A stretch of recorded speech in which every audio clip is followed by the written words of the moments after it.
Bonjour et bienvenue à ce troisième volet de ma série sur les types de montres modernes. Aujourd'hui, je vais vous parler de trois types de montres bracelets. Je vais commencer par les montres journalières. Ensuite, je vais vous parler des montres à chronographe et je vais terminer par les montres squelettes. Alors, c'est quoi une montre journalière? Le nom le dit, c'est la montre que vous portez à tous les jours, mais c'est surtout la montre qu'on n'hésite pas à porter lorsqu'on fait des activités physiques ou manuelles. Donc, lorsque la montre pourrait être exposée à des chocs, de la poussière, à de l'eau, de la peinture, peu importe, donc que vous portez quand vous faites de la menuiserie, du jardinage, quand vous tondez le gazon. Donc, c'est cette montre que vous n'avez pas peur d'endommager. Donc, ce sont des montres, naturellement, qui ne sont pas trop chères à remplacer. Un exemple ici, une bonne vieille Timex de la série Expedition. Timex produit plusieurs modèles dans sa ligne Expedition. Celui-ci, vous voyez, avec un boîtier d'une matière plastique ou une résine quelconque, un verre minéral qui résiste quand même assez bien aux égratignures, un mouvement au quartz qui résiste généralement bien au choc aussi. Celle-ci est équipée, comme plusieurs Timex aussi, du système d'éclairage Indiglo. Alors, si vous pesez sur la couronne, tout l'écran s'illumine et ça peut vous aider si vous êtes en quelque part où il n'y a pas beaucoup de lumière. Aussi, les montres journalières, notamment celles-ci, comme vous voyez, ont des bracelets soit en métal, comme on va voir dans les autres exemples ici, mais aussi des bracelets en nylon. Alors, si c'est mouillé, si c'est sali, c'est pas trop un problème, ça sèche assez rapidement, ça ne s'endommage pas avec l'eau, du moins là, à moins qu'on répète l'exposition à l'eau très souvent. Mais sinon, ça résiste quand même assez bien, ça peut se laver. Donc, un premier exemple ici. Un autre exemple, c'est une montre qui date, ma foi, d'un certain nombre d'années, probablement d'une couple de décennies. Encore ici au quartz, mais bon, la différence ici, vous voyez qu'il y a un petit écran en bas pour afficher l'information de façon numérique. Alors, vous avez à la fois l'aspect analogique traditionnel, si on veut, avec les aiguilles, et vous avez aussi un cadran comme ça numérique. En anglais, on appelle ça des ANA-DIGI, donc analogue et digital. En français, on dirait plutôt analogue et numérique. Et cette montre-là, bon, elle a des fonctions aussi là, de minutage, ça vous montre le calendrier, etc. Donc, ça a aussi des extras intéressants qui viennent avec. Mais donc, cette montre-là aussi, résistante, vous voyez qu'il y a déjà quand même un certain nombre d'égratignures sur le pourtour ici, sur la lunette. Mais bon, que si jamais il arrive quelque chose, si elle est endommagée, brisée, c'est pas la fin du monde. Et un autre exemple ici, un peu plus récent, qui est du même type, donc avec un affichage analogue et numérique.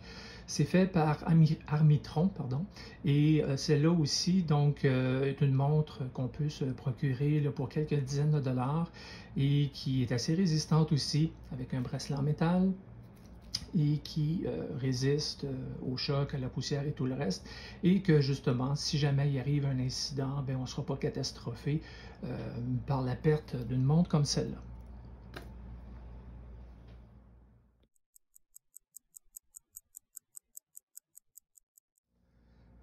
Le deuxième type de montre dont je vais vous parler aujourd'hui, c'est la montre à chronographe. Comme son nom l'indique, c'est une montre qui sert à minuter quelque chose, minuter un événement. En fait, n'importe quel type de montre avec une aiguille des secondes peut vous servir à faire ça. Alors, sur la montre que j'ai ici, une montre fossile là, de style militaire, d'ailleurs j'en ai parlé dans un clip précédent, en autant que vous ayez une aiguille des secondes, vous pouvez minuter comme ça quelque chose. Par contre, si ça dépasse 60 secondes, là, il faut retenir combien de fois l'aiguille a fait le tour du cadran, ce qui devient un petit peu embarrassant. Donc, on a trouvé des façons de chronométrer des événements avec des outils un peu plus perfectionnés. Bon, un exemple typique, c'est un chronomètre comme ça. Donc, vous voyez que c'est un chronomètre de fabrication soviétique, donc qui date d'avant les années 90. Alors, je vais le remettre à 0. Alors, si vous voulez minuter quelque chose, naturellement, il faut le remonter au préalable. On pèse sur la couronne et ça démarre comme ça, l'aiguille des secondes. Et vous avez un sous-cadran qui va servir à marquer les minutes. Alors, ce chronomètre-là va vous servir pour minuter quelque chose jusqu'à concurrence de 60 minutes. Alors, pour arrêter, on repèse sur la couronne et le petit poussoir qui est au bout de mon index ici, quand je pèse dessus, ça remet les aiguilles à zéro, on peut se remettre à minuter quelque chose. On a rapidement trouvé le moyen d'intégrer comme ça des appareils de mesure de temps dans les montres bracelets. Je vous montre un premier exemple ici. C'est une montre toute récente, mais qui a un look un peu vintage, faite par une compagnie qui s'appelle Emmet. Pour ceux qui auraient peut-être remarqué, c'est Time écrit à l'envers, alors c'est un peu leur concept. Alors, dans cette montre-là, bon, vous avez l'aiguille des heures, l'aiguille des minutes. Vous avez aussi l'aiguille des secondes, donc qui mesure le passage du temps en continu sur un sous-cadran ici. Et quand je pousse, quand je dépresse ici le petit poussoir en haut, ça actionne la fonction de chronométrage. Le reste de la montre fonctionne normalement, donc la mesure du temps, des heures, des minutes va se poursuivre, mais le chronographe donc va démarrer. Et ici aussi, vous avez un sous-cadran qui va permettre de mesurer jusqu'à concurrence de 30 minutes. J'en pèse sur le poussoir ici, ça arrête mon chronographe, et le poussoir du bas sert à le remettre à zéro. Alors vous le voyez qui va revenir à sa position de départ, et là je peux chronométrer un nouvel événement. Alors ça, c'est une montre au quartz qui mesure donc le temps et qui sert de chronographe. Vous avez un autre exemple ici. C'est une montre faite par Swatch en collaboration avec Omega. En fait, le groupe Swatch possède la marque Omega. Et ici, en fait, c'est une collaboration où on reprend le thème spatial pour créer une montre qui représente les différentes planètes. Donc, il y a différents modèles. Il y en a un pour la Lune, pour la Terre, pour Mercure, etc. Ici, j'ai le modèle pour Saturne. Vous voyez l'allusion ici en bas. D'ailleurs, on le reprend ici en arrière, Mission to Saturn. Alors, c'est une montre Swatch et je ferai probablement un clip éventuellement sur cette montre en particulier qui a créé tout un buzz en 2022. Alors, c'est aussi une montre chronographe. Alors, encore ici, si je pèse sur le petit poussoir en haut, vous voyez que ça démarre la grande aiguille qui va mesurer un événement quelconque. Encore ici, j'ai un sous-cadran qui peut mesurer jusqu'à 60 minutes. Un événement ou quelque chose. Et il y a un deuxième sous-cadran ici qui peut mesurer jusqu'à la dixième de seconde. Parce que si j'arrête, disons, mon minutage ici, vous allez voir la petite aiguille du sous-cadran ici qui va venir s'arrêter. Alors à 6 dixièmes ici, ça mesure plus précisément encore même un événement. Donc celle-ci, je peux la redémarrer ici. Ça revient à 0. Je continue à chronométrer. Et si je l'arrête, bon, encore ici, c'est arrêté à 6 dixièmes. Et je peux remettre ça à 0. Tout revient en haut à 0. Donc ça, c'est une belle petite montre intéressante. Et comme je le disais, je ferai fort probablement un clip là-dessus. Vous avez un autre exemple ici, par Casio. Je vous montre celle-là parce que, encore là, ce n'est pas tous les sous-cadrans dans une montre à chronographe qui servent au chronographe lui-même. Dans celle-ci, vous voyez que les secondes de l'heure en cours, si on veut, les secondes qu'on mesure en continu sur la montre, l'aiguille est au centre. On a vu par exemple sur celle-ci que l'aiguille qui mesure les secondes, elle est plutôt dans le sous-cadran ici, alors que la grande aiguille sert aux secondes du chronographe. Sur ce modèle-là, c'est un peu l'inverse. La grande aiguille bouge en continu et continue à mesurer le temps pendant la journée. Et je démarre ici mon chronographe. Et vous voyez que c'est la petite aiguille ici qui indique que j'ai commencé à chronométrer quelque chose. Et encore ici, vous avez un sous-cadran qui peut mesurer jusqu'à 30 minutes un événement avec le chronographe. J'arrête ça. Et vous voyez, ça revient à 0. Ce sous-cadran-là, en fait, c'est, comment dire, une deuxième façon d'afficher l'heure. C'est un cadran 24 heures. Alors ici, on voit qu'il est 19h24 à peu près. Et vous voyez que la petite aiguille sur le sous-cadran ici est à peu près au... en fait, est passé le 16 et rendu presque à... en fait, non, c'est pas le 16, c'est le 18, excusez, rendu à 19 pour dire on est rendu à 19 heures.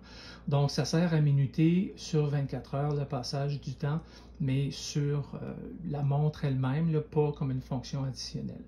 Alors, vous avez ça ici. Il y a aussi des montres mécaniques qui sont aussi des montres à chronographe.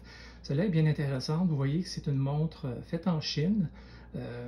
Souvent on dit les montres faites en Chine, bon, faible qualité, pas intéressant. Celle-ci est vraiment très spéciale et très intéressante.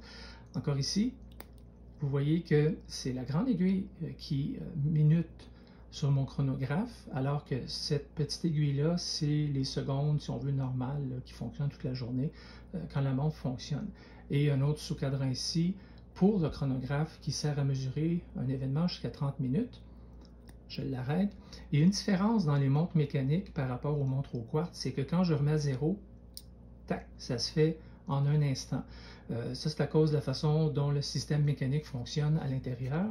En fait, ici, ce que je vais faire, je vais vous montrer, parce que c'est visuellement aussi très intéressant.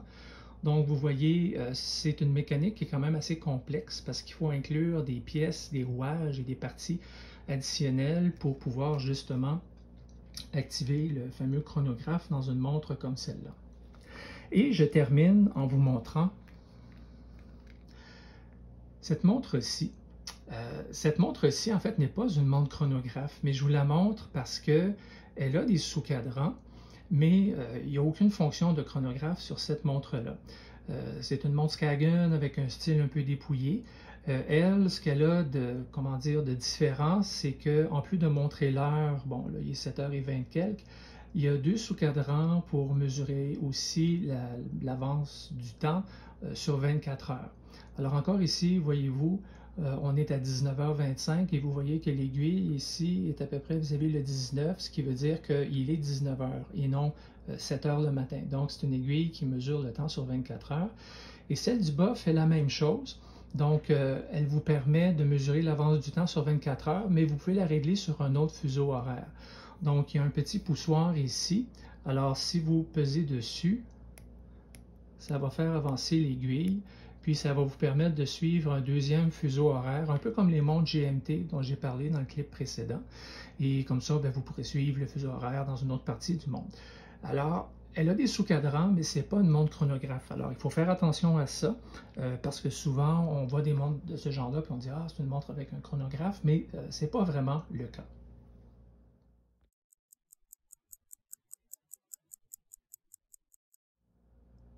Le dernier type de montre dont je vais vous parler aujourd'hui, c'est la montre qu'on appelle la montre squelette. Comme son nom l'indique, en fait, c'est une montre qui vous laisse voir son intérieur, qui vous laisse voir son squelette d'une certaine façon. En fait, une montre squelette, généralement, c'est tout type de montre dans laquelle il y a une ouverture quelconque dans le cadran qui vous laisse voir l'intérieur de la montre. Alors ici, par exemple, vous avez une montre Seagull, c'est une montre qui est faite en Chine, des montres quand même d'une qualité raisonnable. Et comme vous pouvez voir, complètement en bas ici, ce n'est pas un sous-cadran, c'est vraiment une ouverture qui nous laisse voir le balancier de la montre. Donc cette pièce circulaire qui va et qui vient et qui finalement sert à réguler la marche de la montre. Quand on a une montre squelette, très souvent justement c'est le balancier qu'on va montrer parce que c'est la partie la plus active, la plus intéressante à regarder de la montre en question. Et comme vous voyez ici, il y a même une partie qui tourne. Je vais essayer de me rapprocher pour qu'on voit mieux. Voilà. Il y a même une espèce de croix comme ça qui tourne en même temps. Ça, je vous dirais que ça sert absolument à rien. C'est juste un petit gadget additionnel qui fait joli, mais c'est juste pour l'apparence. Ça joue aucun rôle dans le fonctionnement de la montre comme telle. Celle-ci, soit dit en passant, a ce qu'on appelle des complications, c'est-à-dire, pas complications dans le sens de problème, mais complications dans le sens de fonction additionnelle. D'un côté, ici, vous avez une aiguille qui sert à pointer vers la date du jour, avec ici un cadran qu'on dit guilloché, donc avec des marques qui sont faites dans le cadran. Il y en a d'ailleurs dans le centre ici. Et de l'autre côté, c'est un indicateur pour la réserve de marche, donc l'énergie qui reste dans la montre. Vous allez voir si je la montre ici, vous voyez que l'aiguille va monter. Ça veut dire que là, par exemple, en théorie, il me reste 20 heures de marche pour la montre. Et si je continue comme ça, ça peut aller jusqu'à 40 heures. Ça veut dire que c'est une montre qui peut fonctionner pendant à peu près 40 heures sans être montée. Mais encore là, les complications, j'y reviendrai dans un prochain vidéo. Alors celle-ci, la montre squelette, comme plusieurs types de montres squelettes, vous montre comme ça le balancier. D'autres, je dirais, se dévoilent davantage, comme celle-ci. Alors celle-ci, oui, vous voyez le balancier qui, bon, à cause du mouvement particulier, est situé plus proche des 9 heures que du 6 heures. Alors encore ici, vous voyez le balancier qui va et qui vient. Mais on voit aussi par l'ouverture ici d'autres parties de l'intérieur de la montre. Et après, bon, on a le cadran avec l'indication des minutes et des heures. En fait, si je la retourne, on voit même en arrière ici le mécanisme à travers une ouverture en verre comme ça sur le dos de la montre. Il y a beaucoup de montres comme ça aussi qui ont un dos qui permet de voir le mécanisme. Par contre, on ne parle pas à ce moment-là de montre squelette. Il y a plein de modèles de montres qui vont vous justement vous montrer le mécanisme par en arrière à travers une ouverture avec un verre ici. Mais ce n'est pas des montres squelettes. Ce sont vraiment les montres qui ont une ou plusieurs ouvertures sur le devant, sur le cadran de la montre, qu'on appelle des montres squelettes.